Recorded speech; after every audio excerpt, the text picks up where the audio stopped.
You know what nobody tells you about attending the most prestigious academy in the Galactic Union? That one day, without any warning whatsoever, a human will show up to your physical fitness class and completely destroy everything you thought you knew about gravity, pain tolerance, and the basic laws of survival. My name is Ven, and I am a Quellerian. We are a perfectly respectable species, thank you very much. We have 4 eyes, which means we can see twice as well as most species. We have excellent hearing. Our bones are light and efficient. We invented the quantum stabilizer before we even achieved faster-than-light travel. We are, by all accounts, a successful and intelligent species. But we are not built for what happened that day in Station 12's gymnasium. Let me set the scene for you. It was a regular 5th day morning, which meant physical wellness and combat fundamentals with Instructor Brace. Instructor Brace is a Korthian, one of those big, muscular types with 6 arms and an exoskeleton that could probably survive a shuttle crash. He is exactly the kind of person you want teaching you how to not die in an emergency situation. Terrifying, yes, but effective. There were 23 of us in that class, mostly Quellerians like myself. A few plenary who are basically floating jellyfish with delusions of athleticism. Some Threxians who have too many legs and not enough sense, and my best friend Kip, who is a Vorthan and looks like someone crossed a grasshopper with a diplomat. All right, initiates. Instructor Brace's voice boomed across the gymnasium, echoing off the high ceiling. Today we will be doing endurance training.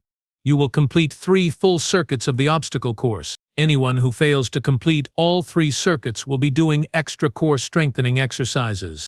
Groans rippled through the group. The obstacle course was a nightmare.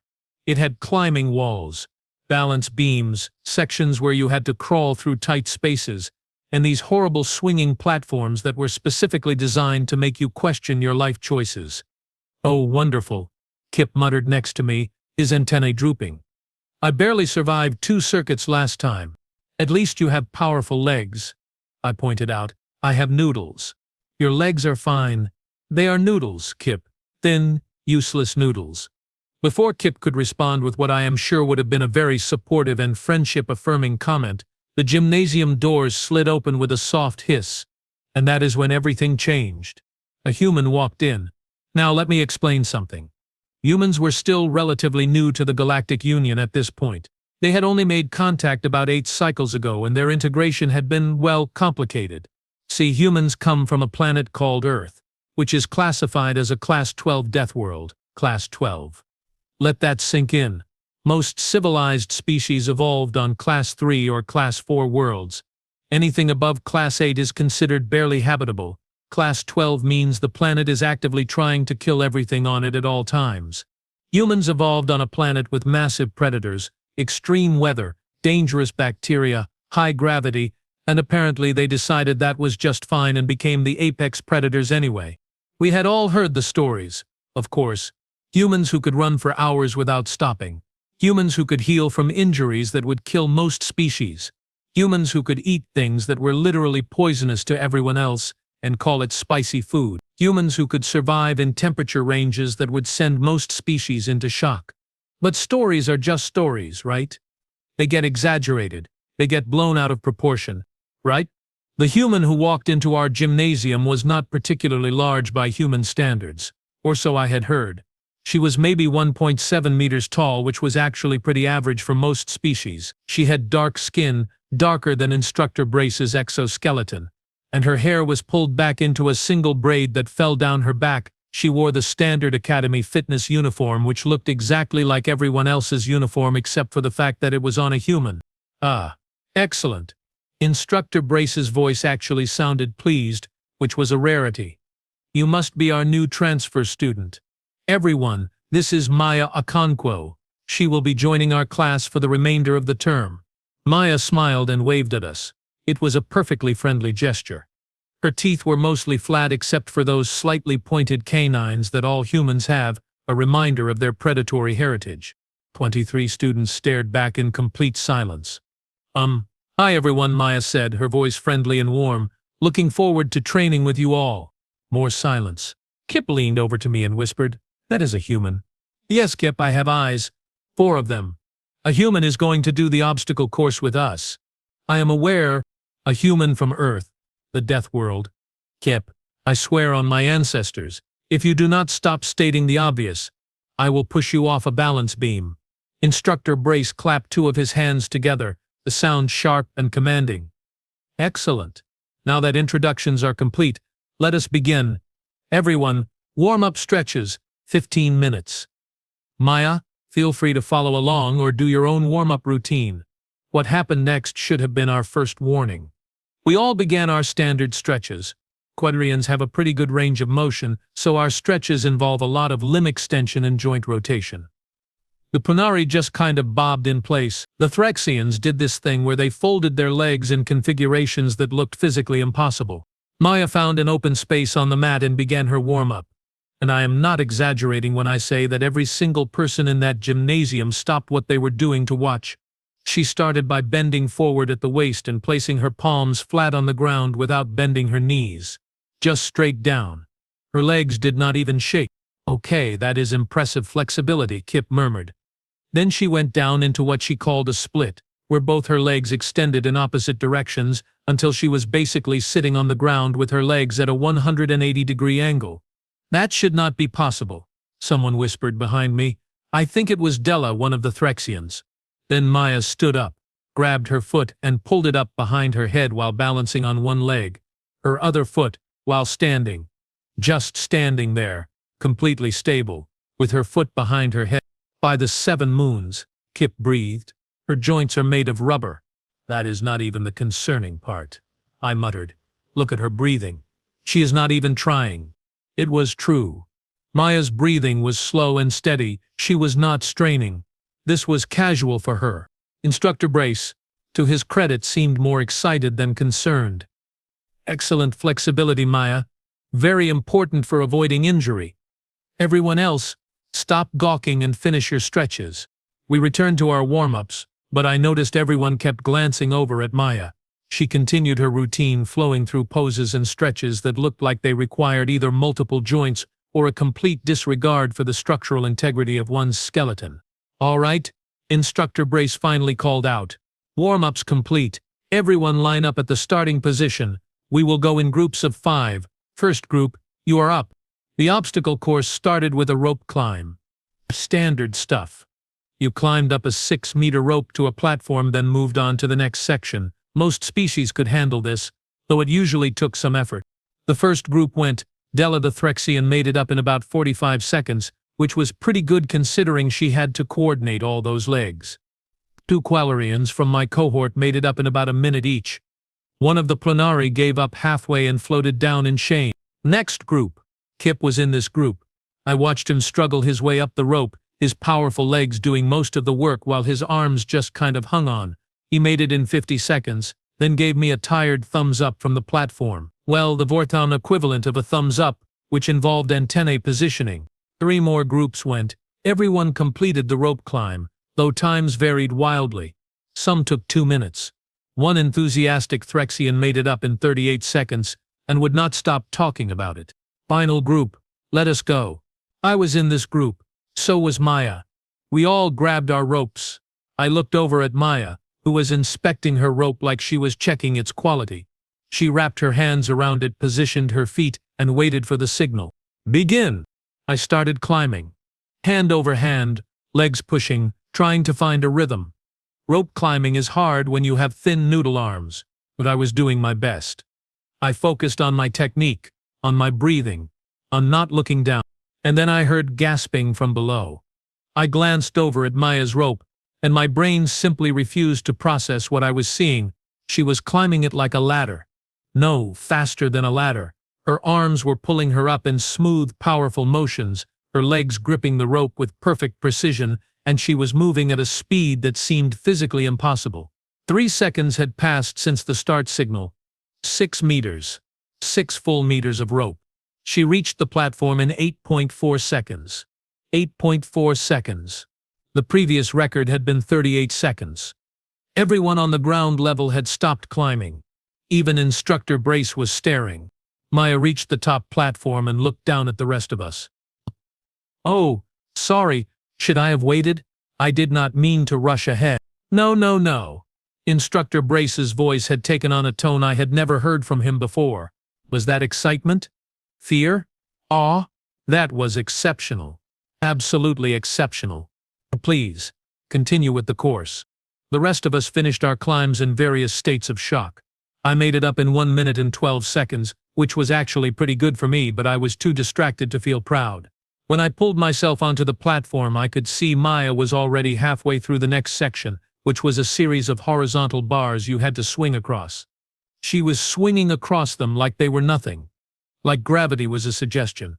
Her momentum was perfect, her grip was solid, and she moved with a grace that made it look effortless. "This is bad," Kip said, pulling himself up next to me. "This is very bad." "Why is it bad?" "Because now Instructor Brace knows what humans are capable of. He is going to make the course harder." Kip was absolutely right, but we did not know that yet. We all made our way through the first circuit. The obstacle course included balance beams, which Maya crossed at a light jog. There were climbing walls with small handholds, which Maya scaled like she had suction cups for hands. There was a section with heavy bags you had to push across a track, and Maya moved hers without breaking a sweat. By the time we all finished the first circuit, most of us were exhausted. The plenari were floating in a corner, discussing whether physical education was really necessary for their career paths. The Threxians were breathing hard. We Quellarians were questioning our life choices. Maya was standing near the water station, barely breathing hard with just a light sheen of moisture on her skin. "Great first circuit, everyone," Instructor Brace called out. "Take a 5-minute water break, then we begin Circuit 2. Everyone shuffled toward the water station. I filled my container and drank deeply, trying to get my heart rate back to normal.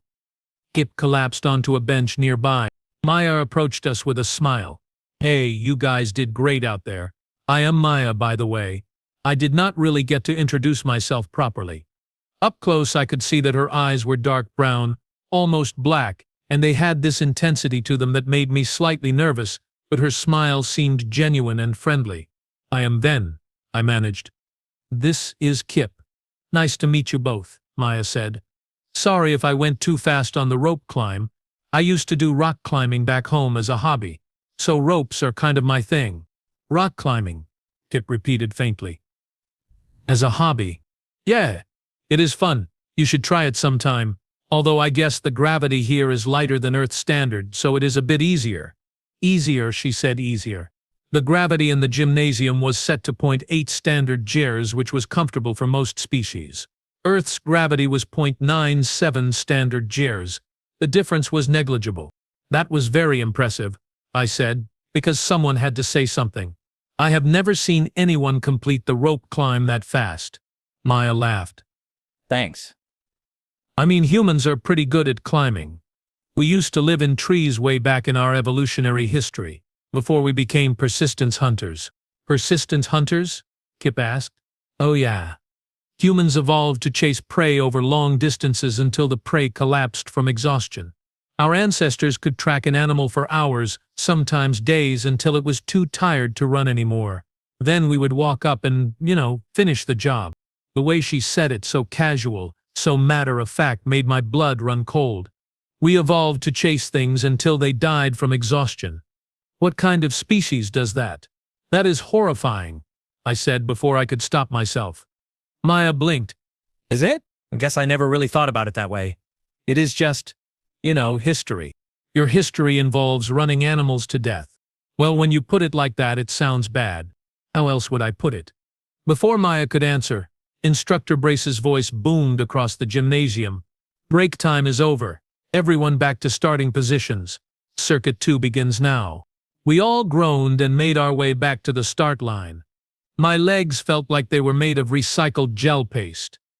Kip's antennae were drooping so low they were practically dragging on the ground. The plenari looked like they were preparing to write their wills. Maya looked ready to run a marathon. "All right, everyone," Instructor Brace called out. "This circuit, I want to see improvement. Push yourselves. Remember, physical fitness is not just about strength. It is about mental fortitude. It is about pushing past your limits." We started the second circuit. It was worse than the first. Everything was worse. The rope climb felt impossible. My arms were shaking. Kip was muttering prayers to Vorthandarites I did not even know he believed in. Maya completed the rope climb in 7.9 seconds. She had improved her time. The horizontal bars felt like torture devices. My grip kept slipping. I watched two Quellerians ahead of me fall onto the safety mats below and have to start over. Maya swung across them without a single pause, her movements fluid and controlled. The balance beams were a nightmare. My legs were trembling so badly I nearly fell off twice. Maya jogged across them again, then did a little hop at the end just because she apparently had energy to spare. By the time we finished Circuit 2, 3 students had given up entirely. The remaining students looked like we had been through a desire evacuation. We were sweating, gasping, and seriously reconsidering our academic choices. "Excellent effort, everyone," Instructor Brace called out. "I can see you are all being challenged. This is good. Growth happens outside your comfort zone. Now, 10-minute break before the final circuit." 10 minutes. We had 10 minutes to prepare ourselves for one more circuit of torture. I collapsed onto the floor next to Kip, who had given up on sitting properly and was just lying flat on his back. "I am going to die," Kip announced to the ceiling. "We are not going to die. Look at me then. Look at my face. This is the face of someone who is going to die." "You are being dramatic. The human is not even tired. Look at her. She is talking to Instructor Brace and smiling." Smiling. I turned my head, which took considerable effort, and saw that Kip was right. Maya was indeed talking with Instructor Brace, and she was gesturing enthusiastically about something. She looked like she was having fun. What kind of psychopath has fun during endurance training? Do you think she is even capable of getting tired? I wondered aloud. I think she could do this course 50 more times and still have energy left over to fight off a security drone, Kip muttered. One of the Planari floated over to us, hovering at head height. Their name was Quillix, and they looked miserable, which is hard to achieve when you are a gelatinous floating being. "I heard humans can regulate their body temperature by secreting liquid through their skin," Quillix said in their watery voice. "That is disgusting," I replied. "It is extremely efficient," Quillix continued. "Most species overheat during extended physical activity. Humans just secrete more liquid and keep going." "So you are telling me that humans are basically unstoppable endurance machines, with built-in cooling systems," Kip said flatly. "That is exactly what I am telling you." "Fantastic. Wonderful. I am so glad I chose to attend an academy that accepts Deathworlders." Instructor Brace's voice rang out again. "Break time over. Everyone up. Final circuit. Let us finish strong." Nobody moved. I said everyone up. With groans that could have registered as distress signals, we all dragged ourselves to our feet. Well, those of us with feet, the Planari just kind of elevated slightly. Maya bounced over to the start line. Actually bounced, like she had springs in her legs. "You okay then?" she asked me, genuine concern in her voice. "I am fine," I lied. "Just conserving energy." "Smart. The third round is always the hardest mentally. Your body wants to quit, but you have to push through. Just focus on your breathing and take it one obstacle at a time." She said this like she was giving casual advice, not like she was a terrifying apex predator who could probably complete this course in her sleep. "Thanks," I managed. "No problem. We are all in this together, right?" Were we though? Were we really? Begin! The final circuit was agony. Pure, undiluted agony. My arms felt like they were going to detach from my body during the rope climb. I made it up in 2 minutes and 14 seconds, which was willy-nilly slow, but I made it. Maya made it up in 7.6 seconds. She was still improving her time. The horizontal bars were a blur of pain. I barely made it across without falling. My hands were cramping. My shoulders were screaming. Maya swung across them like she was performing in an acrobatic show. The balance beams were torture. I went slowly, carefully, knowing that one wrong step would send me onto the mats below. Maya ran across them. She ran across narrow beams designed for careful, slow crossing. She ran across them like they were a regular floor. By the time I reached the final obstacle, which was a low crawl through a tunnel section, I was ready to accept my fate. If I died in this tunnel, so be it. At least I would not have to do any more circuits. I crawled through, inch by painful inch. My elbows were going to be bruised for days. My knees were screaming, but I made it through. I emerged on the other side and collapsed. "Time!" Instructor Brace called out. "Circuit complete. Well done, then. That is 3 full circuits completed. I lay on the mat, staring at the ceiling, wondering if this counted as a near-death experience. Kip crawled out of the tunnel next to me and immediately flopped onto his back. I have never been more tired in my entire life. Same. I think my legs have permanently stopped working. Same. Maya finished her third circuit. Her time was somehow faster than her second circuit. She walked over to where Kip and I were lying and sat down next to us, cross-legged, barely breathing hard. "That was a good workout," she said cheerfully. Kip and I both turned our heads to stare at her. "A good workout," Kip repeated. "Yeah, nice to get the blood pumping, you know." "The blood pumping. Are you okay? You are repeating everything I say." "I think my brain has stopped working along with my legs," Kip explained. Maya laughed. It was a nice laugh, warm and genuine. "You guys did great. Seriously. Finishing 3 circuits is no joke." "You made it look easy," I pointed out. "Oh well. I have been training since I was pretty young. Plus, you know, human physiology is kind of built for this stuff. Endurance is our thing." "Endurance," I said. "And persistence," Kip added. "And not dying," I finished. Maya looked confused. "Not dying. You are from a Class 12 Deathworld," I explained. "Everything about you is designed for not dying in the most hostile environment imaginable." "Oh." Maya thought about this for a moment. "I guess that is true. Earth is pretty dangerous.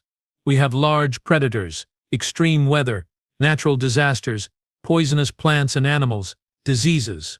But you just kind of learn to deal with it, you know?" "No," Kip said. "We do not know. Because most species do not have to deal with any of that." "Really? What is your home world like?" "Pleasant," Kip said. "Green, peaceful. The most dangerous animal is the clept bird, and it is only dangerous because it steals shiny objects." "That sounds nice." "It is nice. It is very nice. Nothing is trying to kill us all the time." Maya considered this. "I guess that does sound relaxing." Instructor Brace's voice interrupted our conversation.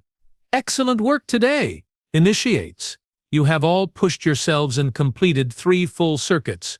Be proud of your effort. I am particularly impressed with our new student, Maya, who has shown exceptional physical capability." Class dismissed. Cool-down stretches. Then hit the cleaning chambers. Everyone began doing their cool-down stretches in various states of exhaustion. Maya stood up and offered her hand to me. "Need help up?" I looked at her hand, then at my body, which had decided it was now part of the floor. "Yes, please." She pulled me to my feet effortlessly, like I weighed nothing. Which compared to Earth's gravity I probably did. "Thanks," I said. "No problem, same time next class?" "Unfortunately, yes." Maya grinned. "It will get easier. Trust me." As she walked away to do her cool-down stretches, which probably involved bending herself into impossible shapes again, Kip pulled himself to his feet next to me. "Ben," he said seriously. "Yes? We are going to die in this class." "Probably. She is going to accidentally kill us just by existing near us. Most likely. And Instructor Brace is going to see what she can do and increase the difficulty for everyone. Almost certainly. Why did we choose this academy again? Because it has the best engineering program in 3 sectors. Right, engineering. I remember now, that thing we wanted to do before we knew we would be doing physical fitness training with a human. We made our way to the cleaning chambers, our bodies protesting every movement.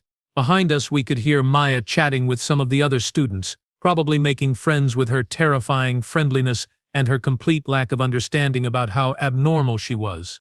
This was going to be a long term. A very long term. 3 weeks. It had been 3 weeks since Maya Okonkwo walked into our lives and fundamentally changed what we thought was possible in physical wellness and combat fundamentals. 3 weeks of watching a human do things that should violate several laws of physics. 3 weeks of Instructor Brace getting increasingly excited about pushing the limits of the class. 3 weeks of me and Kip seriously considering transferring to a different section, possibly one on a different station, maybe in a different sector entirely. But here is the thing about humans that nobody warns you about. They are not just physically terrifying, they are also annoyingly nice. Maya had become friends with half the class, including me and Kip, despite our initial terror. She helped Quillix with their homework, taught Della a better technique for the rope climb, and always had encouraging words for everyone. It made it very hard to maintain a healthy level of fear around her. "All right, initiates. Instructor Brace's voice boomed across the gymnasium. It was fifth day again, which meant another session of questioning our life choices. Today is a special day. We will be moving beyond individual endurance training. Today we begin combat scenarios. Oh no. Oh no no no no. Combat scenarios. Kip whispered next to me, his antennae rigid with alarm. As in fighting. Actual fighting. Hopefully simulated fighting. I whispered back. We will be doing paired sparring exercises. Instructor Brace continued, clearly enjoying himself. Nothing too intense. Basic defensive maneuvers, evasion techniques, and controlled engagement. The goal is not to hurt each other but to learn how to protect yourselves in dangerous situations. Maya raised her hand. Will we be using any equipment, sir? Padding or protective gear? Excellent question, Maya. Yes, we have standard impact padding for all participants. Safety is our priority. However, I want everyone to understand that in real emergency situations, you may not have protective equipment available. So we train with it now. But always keep in mind that real scenarios are unpredictable. This was fine. This was totally fine. We would have padding. We would be doing controlled exercises. Nothing could go wrong. Now Instructor Brace clapped four of his hands together. I will be assigning pairs based on size and capability. I want matches to be fair and educational. He began calling out names, pairing students together. Della was matched with another Threxian. Two Quellerians I knew from my dormitory level were paired up. The Pollinari were matched with each other, which made sense since they could float and fighting them required different tactics. Kip, Instructor Brace called out. You will be paired with Torvin. Torvin was a large Quellerian, much bigger than me, with strong legs. Kip looked nervous but nodded. Then, you will be paired with Maya. My brain stopped functioning. Time slowed down. Somewhere in the distance, I could hear Kip making a noise that sounded like a dying data processor. I am sorry, Instructor, I said, my voice surprisingly steady considering my internal panic. Could you repeat that? You will be paired with Maya. I think it will be a good learning experience for both of you. Maya can practice restraint and control, and you can learn defensive techniques against a stronger opponent. I turned to look at Maya, who was smiling at me. This will be fun, she said brightly. Do not worry. I will go easy on you. Go easy on me. The human was going to go easy on me. The apex predator from the Deathworld was going to go easy on me during combat training. Van, Kip said quietly, it has been an honor being your friend. I am not going to die. You are absolutely going to die. She said she will go easy on me. A human's idea of easy and our idea of easy are very different concepts. He had a point. Instructor Brace had us all gear up with impact padding. The padding was decent, designed to absorb shock and prevent actual injury.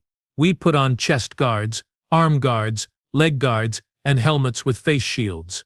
We looked ridiculous, but at least we would be protected. Maya put on her padding quickly and efficiently. Even covered in protective gear, she moved with that casual grace that all humans seem to possess. All right, everyone, Instructor Brace called out. Find some space. We will start with basic defensive stances. Maya, since you have combat training from Earth, perhaps you could demonstrate a proper defensive stance for the class? Sure. Maya stepped into the center of the gymnasium. So this is a basic ready stance. Feet shoulder width apart, knees slightly bent, hands up to protect your face and core, weight on the balls of your feet so you can move quickly in any direction. She demonstrated the stance. It looked simple but effective. Notice how her center of gravity is low and stable. Instructor Brace added, this gives her balance and makes her harder to knock over. Everyone, try this stance. We all attempted to copy Maya's stance. I bent my knees, raised my arms, tried to look like I knew what I was doing. Good, very good. Instructor Brace walked between us, adjusting postures. Remember, in a real confrontation, the goal is to avoid damage first, then neutralize the threat if necessary. We are not training you to be fighters, we are training you to survive unexpected situations. That was somewhat reassuring. Now we will practice basic blocks. If someone swings at your head, you want to raise your arms and deflect the blow, like this. He demonstrated a blocking motion. The key is to redirect the force, not take it head on. Maya, would you mind being my demonstration partner? Not at all, sir. Maya stepped forward. Instructor Brace was easily twice her size, with his 6 arms and heavy exoskeleton, but Maya did not seem intimidated at all. I am going to throw a slow punch toward Maya's head, Instructor Brace explained. Maya, show the class a proper block. He threw the punch, slow and telegraphed. Maya's arm came up smoothly, deflecting the blow to the side. Excellent. See how she did not try to stop my arm, she redirected it. The force went past her instead of through her. Again, they did it several more times, with Instructor Brace throwing punches from different angles and Maya blocking each one with precise, economical movements. Now, let us add a counter-response. After blocking, Maya will demonstrate a controlled strike to a vulnerable area. Maya, please pull your strike. We do not want actual contact. Maya nodded. Instructor Brace threw another slow punch. Maya blocked it, and in the same fluid motion, her other hand shot forward in a strike that stopped just centimeters from Instructor Brace's torso. Perfect. Speed, precision, control, this is what we want to achieve. Notice how Maya's entire body was involved in that movement. Not just her arm, but her legs, her core, everything working together. I was taking notes. Mental notes. Lots of mental notes about how to avoid dying. All right, everyone, pair up with your assigned partners. We will practice blocks first. 10 minutes of slow, controlled practice. Remember, the person throwing the strike should be going at about 30% speed. This is about learning the technique, not testing each other's durability. I walked over to where Maya was stretching. She smiled when she saw me approaching. Ready? She asked. I think so. Maybe. Probably not. She laughed. Seriously, do not worry. We will go super slow. I just want to help you get the movements down. The goal is learning, not getting hurt. We found an open space on the mat. Maya showed me the ready stance again, adjusting my posture slightly. There you go, she said. That is better. Now I am going to throw a really slow punch at your head, and I want you to try blocking it like Instructor Brace showed us. Ready? Ready. She threw the punch, moving at a speed that I could actually track. I brought my arm up and managed to deflect it somewhat. Good. That was good for a first try, but try to redirect it more, like pushing it to the side instead of just stopping it. Here, let us do it again. We practiced, over and over. Maya was incredibly patient, explaining the mechanics, showing me the angle my arm should take, reminding me to stay balanced. After about 5 minutes of this, I was actually starting to get the hang of it. See? You are doing great, Maya said encouragingly. Now you try throwing some punches and I will block. Are you sure? Totally sure. Give me your best shot. Well, 30% of your best shot. I threw a cautious punch. Maya blocked it easily. Good. Again. We continued practicing. I threw punches. She blocked them. She threw punches. I blocked them. It was actually kind of fun in a weird way. The movements became more natural with repetition. Time. Instructor Brace called out. Excellent work, everyone. Now we move to the next phase. Light sparring. Same pairs, but now you will be combining offense and defense. Remember, controlled movements. 30% power and stop immediately if your partner signals or if I call a halt. The goal is to practice the techniques, not to win a fight. Begin. Light sparring. We were going to be doing light sparring. With a human. You okay, Maya asked, noticing my expression. Fine, totally fine. Just processing the fact that I am about to spar with someone who evolved to hunt prey to exhaustion. Maya winced. You know, you and Kip really need to stop bringing that up. It makes me sound way scarier than I actually am. You completed the obstacle course 3 times faster than anyone else in the class. That is different. You can regulate your body temperature by sweating. That is just basic biology. You come from a planet where everything is trying to kill you and you became the apex predator anyway.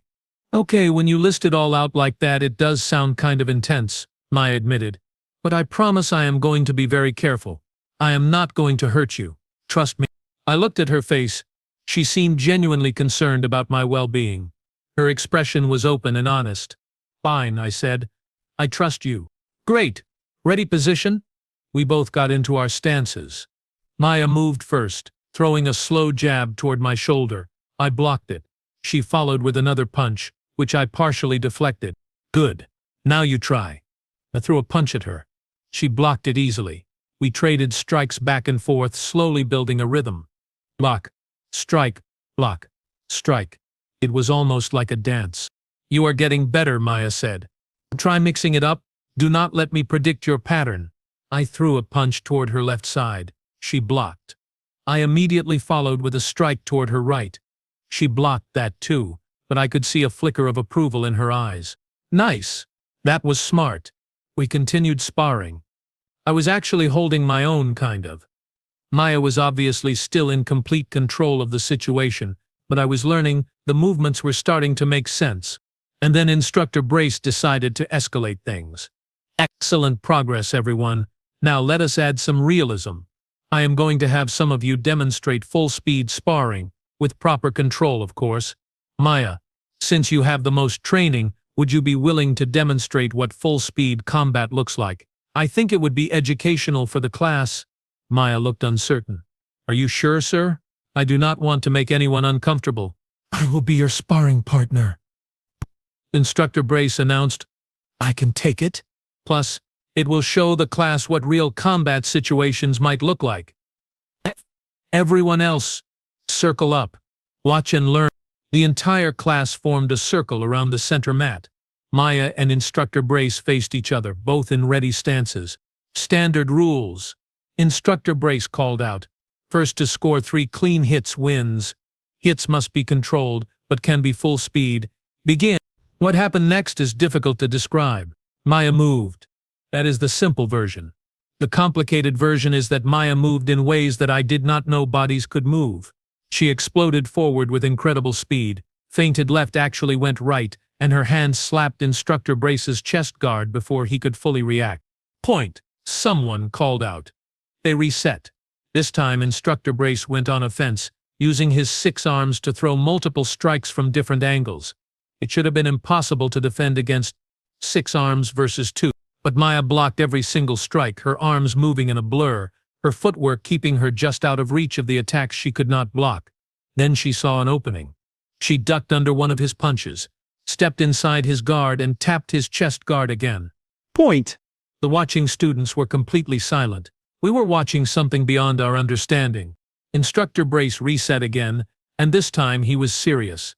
He moved faster, using his greater reach and multiple limbs to press the advantage. Maya adapted instantly. She became defensive, blocking and dodging, waiting for an opening. Instructor Brace threw a combination of strikes. Maya blocked 2, dodged 1, and then she did something that made everyone gasp. She dropped low, swept his front leg, and while he was off balance, she tapped his chest guard for the 3rd time. Match! Instructor Brace called out, genuine respect in his voice. Excellent work, Maya. Class, what did you observe? Silence. Anyone? Instructor Brace pressed. What made Maya successful in that match? Kip raised a tentative hand. She was really fast? Yes. But what else? She adapted to the situation. I heard myself say, when you attacked, she defended. When she saw an opening, she took it. She was not trying to overpower you, she was using strategy. Exactly. Instructor Brace looked pleased. Maya could not match me in raw strength or reach, but she used speed, timing, and tactics to win. This is what I want all of you to understand. Combat is not about being the strongest. It is about being smart, being adaptable, and staying calm under pressure. Maya walked back over to me, slightly out of breath, but smiling. Sorry if that was too much. I might have gotten a bit competitive. You swept his leg out from under him. Yeah, that was probably showing off a little. He has 6 arms, and you beat him in under a minute. Technically 52 seconds, but who is counting? I stared at her. You are terrifying. You know that. So I have been told. She grinned. Want to go again? I will be extra gentle this time. We returned to our sparring. Maya kept her word and was incredibly careful with me. She moved slower, gave me time to react, and provided helpful feedback. Tuck your elbow more. Good block. Try to keep your balance. The rest of the class continued their own sparring sessions. I could hear grunts of effort, the sound of padding hitting padding, and Instructor Brace calling out encouragement and corrections. And then the alarm went off. Not the class timer alarm, the station emergency alarm. The lights in the gymnasium shifted to red emergency lighting, A blaring siren echoed through the halls. Instructor Brace's head snapped up, his antennae fully extended in alert mode.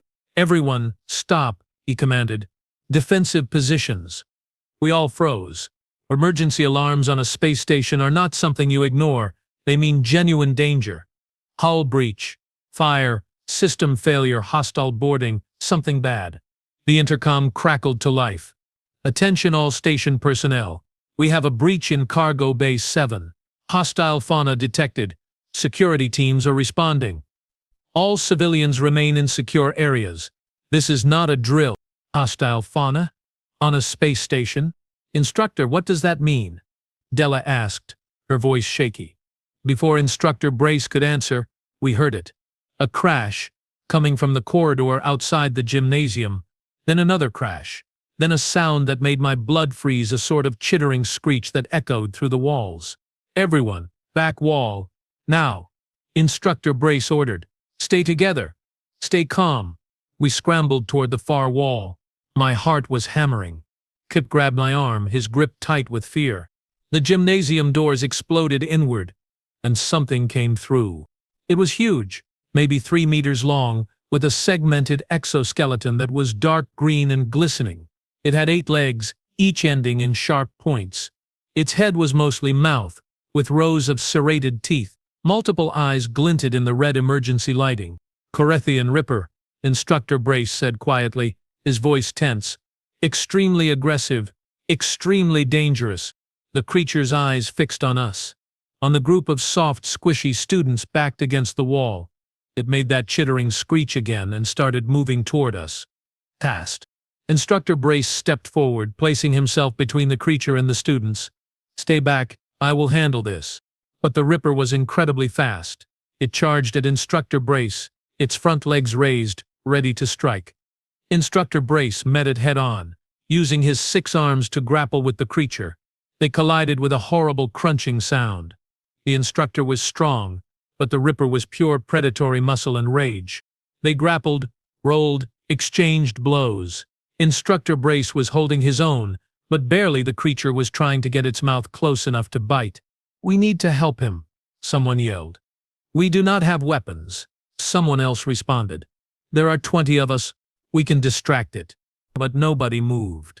We were all frozen in terror, watching Instructor Brace fight a nightmare creature from someone's worst fever dream. Except one person was not frozen. Maya ran forward. "Maya, no!" I shouted. She did not stop. She grabbed an equipment bar from the wall as she ran, a metal pole about 2 meters long that we used for stretching exercises. The Ripper had Instructor Brace pinned, its mouth descending toward his face. Instructor Brace was holding it back with 4 of his arms, but he was losing ground. Maya jumped onto the creature's back. Actually jumped onto the armored back of an alien apex predator. From a running start, the Ripper shrieked and reared up, trying to throw her off. Maya locked her legs around its midsection and jammed the metal pole between its mandibles, forcing its mouth open and keeping it away from Instructor Brace. "Get clear," Maya yelled at the instructor. Instructor Brace scrambled backward, green blood oozing from several cuts in his exoskeleton. The Ripper thrashed violently, slamming itself against the walls, trying to dislodge Maya. But Maya held on with a grip that seemed impossible. Her legs locked tight, her arms straining as she kept that metal bar wedged in the creature's mouth. Someone hit the emergency seal on the doors. Maya shouted, "Trap it in here." Kip moved first, running to the door panel. His hands were shaking, but he managed to hit the emergency lockdown. The blast doors started sliding closed. The Ripper sensed the closing doors and made a desperate lunge toward the exit, toward freedom, toward the rest of the station. Maya yanked the pole sideways, using it like a steering mechanism, pulling the creature's head away from the doors. The Ripper screeched in fury and tried to buck her off. The blast doors sealed shut with a heavy thud. We were locked in with a Corathian Ripper, and 1 human. The Ripper gave up trying to escape and instead focused all its rage on removing the annoying primate clinging to its back. It threw itself against the wall. Once, twice, 3 times. Maya grunted with each impact but did not let go. "I need something to secure it," she yelled. "Ropes, cables, anything." "The climbing ropes," I shouted, suddenly remembering. The equipment room. I ran to the equipment storage room. Kip right behind me. We grabbed an armful of the synthetic climbing ropes we used for training and ran back. Maya was still on the creature's back, but I could see she was tiring. Even humans have limits. The pole was starting to bend under the pressure of the Ripper's jaws. "Throw me a rope," Maya commanded. I threw one. She caught it one-handed, looped it around the creature's head and through its mouth, then pulled tight, creating an improvised harness that kept the pole in place. "More! I need more!" We threw more ropes. Maya secured them with quick, efficient movements, wrapping the creature's legs, binding them together. The Ripper was fighting every second, thrashing and screeching. But Maya kept working. "Instructor," Maya called out, "can you help me get this last section secured?" Instructor Brace, despite his injuries, moved forward. Together they managed to bind the Ripper's rear legs. With each rope added, the creature's movements became more restricted. Finally, after what felt like hours but was probably only 3 minutes, the Ripper was fully secured. Bound with climbing ropes, the metal bar still wedged in its mouth, immobilized on the gymnasium floor. Maya finally let go and slid off the creature's back. She landed on her feet but immediately sat down, breathing hard. "Everyone okay?" she asked between breaths. We all just stared at her.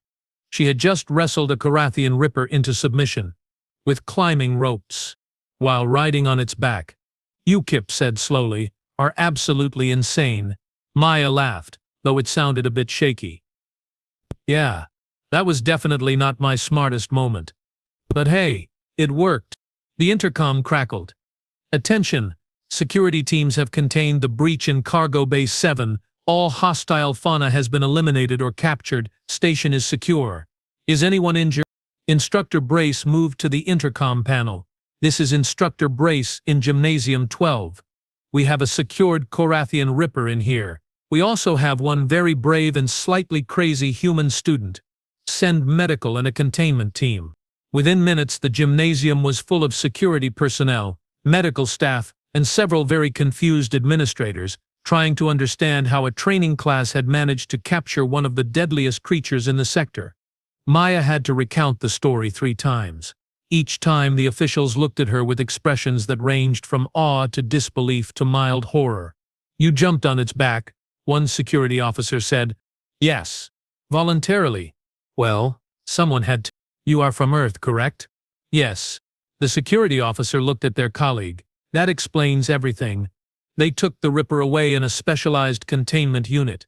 Medical staff checked everyone over. Instructor Brace had some injuries but nothing critical.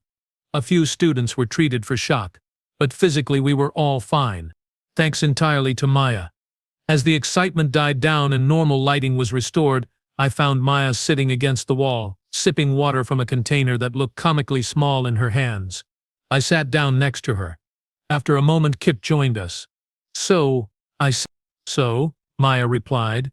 "That was probably the most terrifying thing I have ever witnessed." "Same," Kip added. "Sorry about that," Maya said. "I know it was risky, but Instructor Brace was about to get seriously hurt, and I could not just stand there." "You saved all of us," I pointed out. "That thing would have torn through us in seconds if you had not stopped it." Maya shrugged. "I just did what needed to be done." "No," I said firmly. "You did what only you could have done. None of us could have held on to that creature. None of us would have even tried." "Vin is right," Kip said. "That was, without question, the bravest and most reckless thing I have ever seen." "Both at the same time," I agreed. Maya smiled. "Well, humans are kind of known for that, bravery and recklessness. Sometimes it is hard to tell the difference." We sat there in silence for a moment, processing everything that had happened. "Maya?" I said. "Yay. I am really glad you joined our gym class." "Me too," Kip added quickly. Maya's smile widened. "Thanks, guys, I am glad I joined too. Even if you keep calling me terrifying."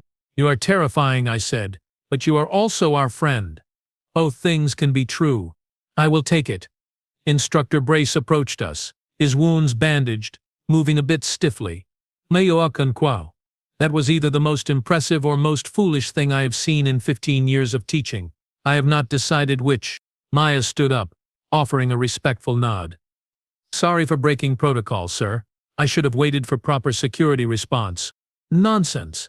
Instructor Brace actually laughed, a sound I had never heard from him before. You assessed the situation, identified the best course of action, and executed it with remarkable skill. That is exactly what combat training is meant to teach. You just learned it about 50 years faster than anyone else. He looked at the rest of the class who were gathered nearby. Let this be a lesson to all of you. Maya comes from a world that most of us cannot even imagine. A world where danger is constant and adaptation is survival. She has instincts that we simply do not have, but she also has something more important. He paused for emphasis. She has courage. She has quick thinking. And she has compassion. She risked her own safety to protect others.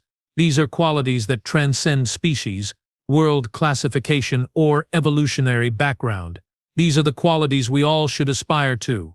A few students started clapping, then more joined.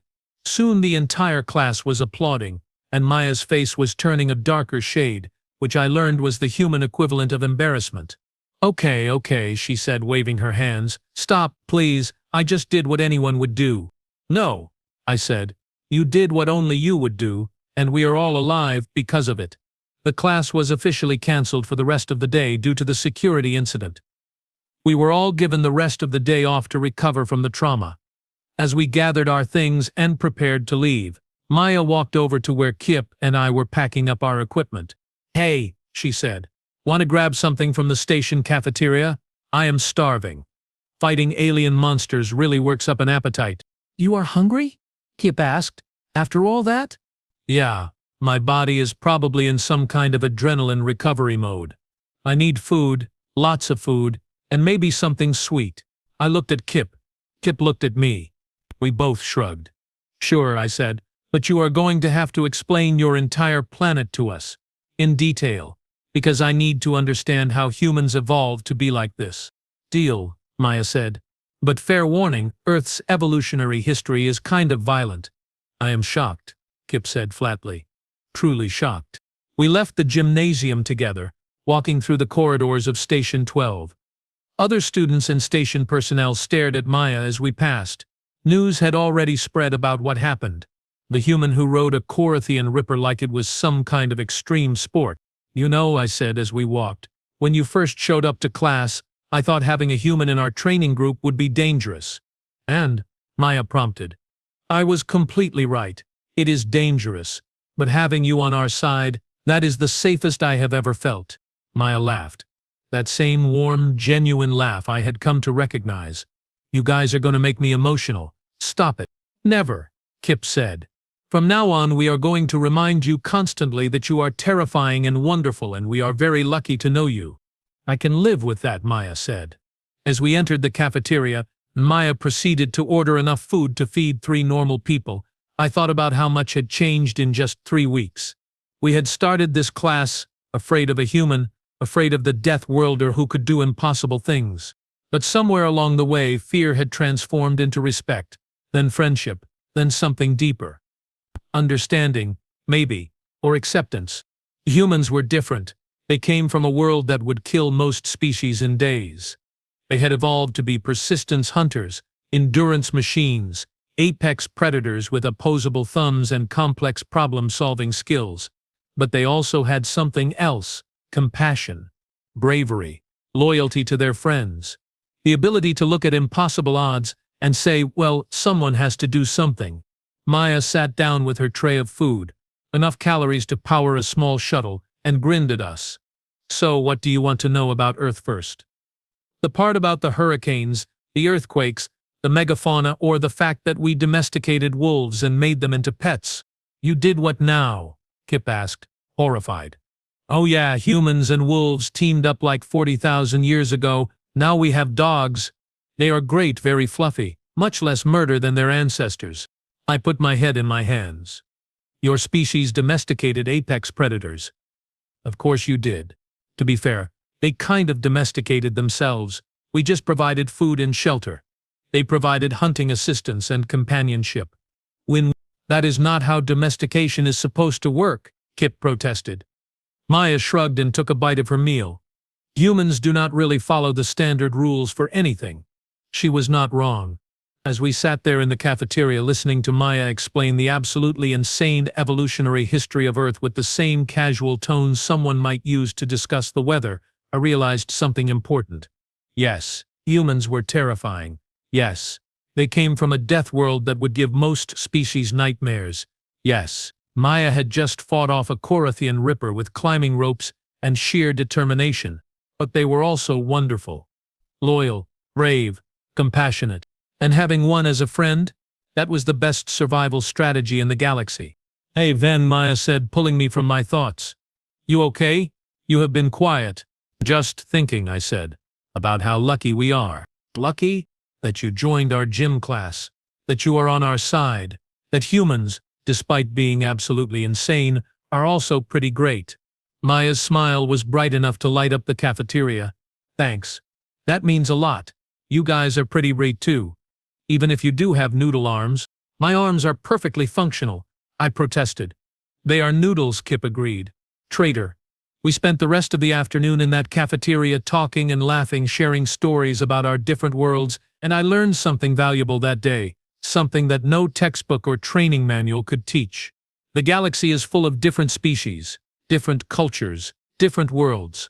Some are peaceful, some are harsh, some are in between. But it does not matter where you come from. It does not matter if you evolved on a paradise world or a death world. What matters is who you choose to be. What matters is how you treat others. What matters is whether you stand up when something dangerous comes through the door. And humans from Earth, they always stand up. Even if it means jumping on the back of a Corinthian ripper with nothing but climbing ropes and sheer audacity. Because that is what humans do. They see a problem.